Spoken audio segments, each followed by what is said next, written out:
સુરતમાં કોરોના બેકાબૂ થયો છે ત્યારે તંત્રની હાલ લાપરવાહીના પગલે અનેક કિસ્સાઓ સામે આવી રહ્યા છે, જેમાં ઉધના ખાતે આવેલા શ્રીનગર સોસાયટીમાં રેપિડ ટેસ્ટમાં એક પરિવારના મોભીનો રિપોર્ટ પોઝિટિવ આવ્યો હતો, જોકે બહાર તપાસ કરાવતા રિપોર્ટ નેગેટિવ આવ્યો હતો.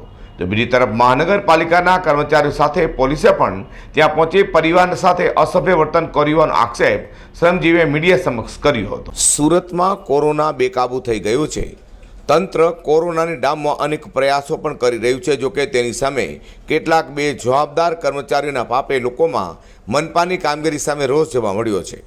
જેમાં ઉધના ખાતે આવેલા શ્રીનગર સોસાયટીમાં રહેતા સમાધાન અશોક બચવાને તંત્રનો કડવો અનુભવ થવા પામ્યો હતો, જેમાં તેણે આક્ષેપ કરતા જણાવ્યું હતું કે તેઓના ઘરે મહાનગરપાલિકાની ટીમ દ્વારા રેપિડ ટેસ્ટ કરાવાયો હતો, જેમાં તેના પિતાનો રિપોર્ટ પોઝિટિવ બતાવ્યો હતો, જોકે બહાર રિપોર્ટ કરાવતા નેગેટિવ આવ્યો હતો. તો બીજી તરફ મનપાની ટીમે પોલીસ સાથે પહોંચી પરિવાર સાથે અસભ્ય વર્તન કર્યું હતું અને સોસાયટીમાં આળસ ઊભી કરી દીધી હતી.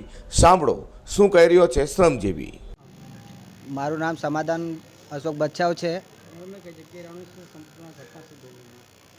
મારું શ્રીનગર સોસાયટીમાં રહેવાનું છે, ઉધના પ્લોટ નંબર 141.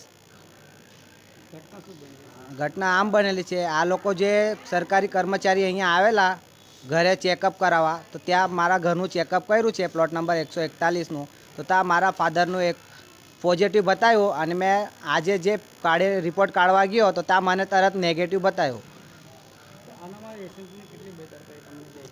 આમાં એસએમસીને બહુ જ લાપરવાહી છે. આમાં એ લોકોએ ચેક કર્યું નહીં, કહીને ડાયરેક્ટ પતરા મારીને ગયા છે. એ લોકોએ બધું ચેક કરવા જોઈએ, એના પછી કોઈના પર બી.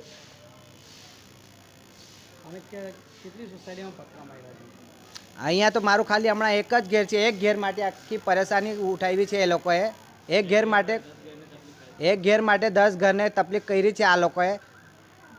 અને પ્લસ એ લોકો અહીંયા વોચમેન પણ બેવાડી ગયેલા. મેં જેવું કીધું કે ભાઈ હમણાં પ્રેસવાળાને મેં બોલાવું છું, એટલામાં એટલે વોચમેન પણ અહીંયાથી ભાગી ગયેલો છે. એને કીધું ભાઈ તમારો જે બી છે અહીંયા એમનો નંબર આપો, મેં એમને કોલ કરું. તો એ ભાઈએ કીધું કે મારા પાસે કોઈનો જ નંબર નથી.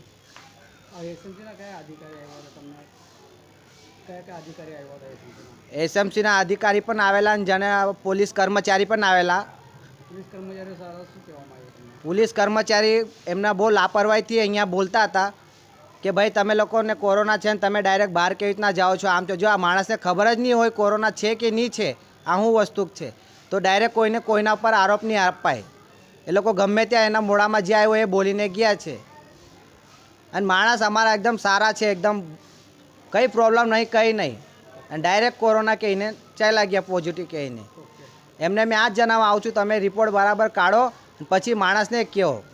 કોરોનાની કામગીરીમાં વારંવાર તંત્ર દ્વારા બેજવાબદારીભરી કામગીરી કરી રહ્યો હોય ત્યારે અધિકારી અને નેતાઓ દ્વારા તેઓ પર નિયંત્રણ લાવવું જોઈએ તેવી ખાસ તાતી જરૂરિયાત છે. અઝર કુરેશી સાથે પ્રકાશવાળા, G10 ન્યૂઝ.